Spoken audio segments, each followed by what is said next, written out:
Schedule a free design consultation, and the more you buy, the more you'll save on blinds, shades, shutters, and more from Budget Blinds. Visit budgetblinds.com today.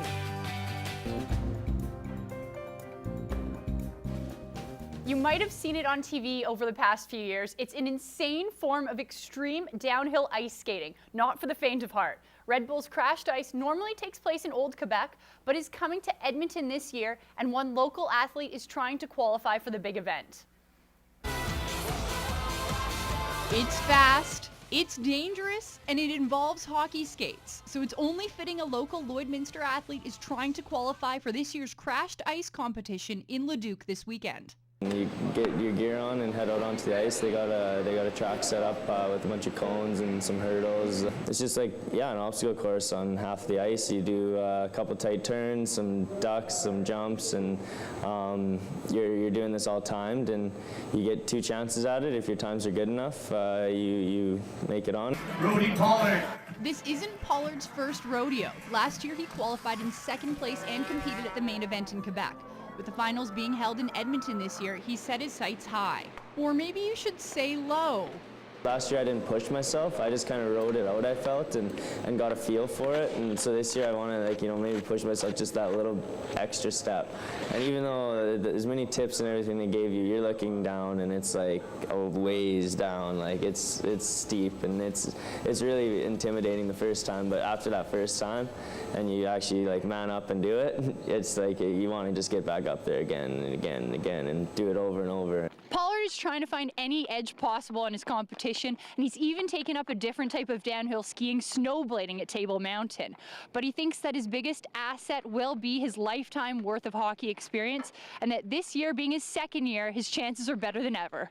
Yeah, last year was just an unbelievable experience. Coming into this year, it's more, I kind of know what's going on a little bit more. I feel a little bit more pressure having competed last year and stuff as well, but I'm really looking forward to just hopefully doing my best and making it to this next step. He's an alternate captain for the Junior B Bandits and also leads the team in points. The squad plays this weekend, but Pollard will be missing their game to attend the qualifiers. It's always tough, but to balance everything in my busy life, I feel that the team doesn't need me. I feel that they're strong enough to go on without me. They don't need me every night, and then someone's going to step up and fill my role for me, and I have that trust in the boys. I can go and do this and enjoy it, and then come back and give it my all when I'm here. That's the kind of mentality I have. Best of luck to Brody, and we'll keep you posted on how the qualifiers go. A little less than a week ago, the Lloydminster Bobcats stomped the Calgary Canucks 7-2, and some of their new lines, well, you can say they're definitely clicking.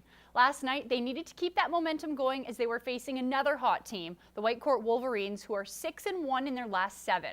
First period, Whitecourt on a power play, but Bobcats getting an early shorthanded chance. Troy Van Teetering tries to find Taylor Allen, but they don't connect. Then just a few moments later, power play has just ended. Lance Yaremchuk cranks it from the blue line and in. Whitecourt gets on the scoreboard first. Now, you might barely see it, but Patrick Geary gets checked at the bottom of your screen. He would leave in the middle of the play. At first, not sure if he's just winded or if it's a wrist injury. Appears to be arm or shoulder. He would return in the second.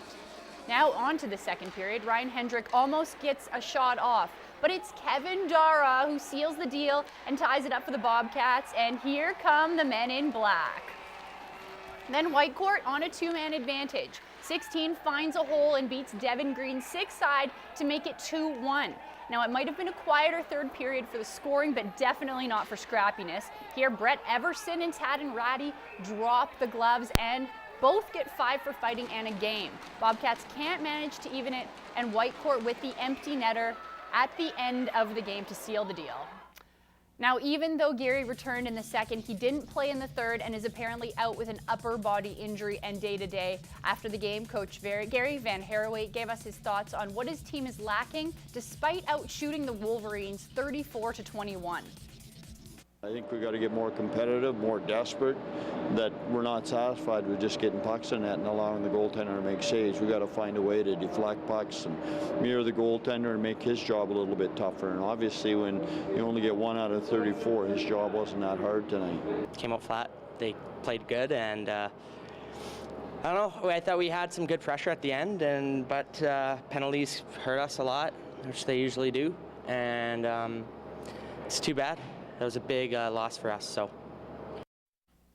And the Wolverines take the trip to Bonnyville tonight to face the Pontiacs. These teams have already met 4 times this season, and the showdowns are tied at 2 apiece. Puck drop for the game is at 7:30.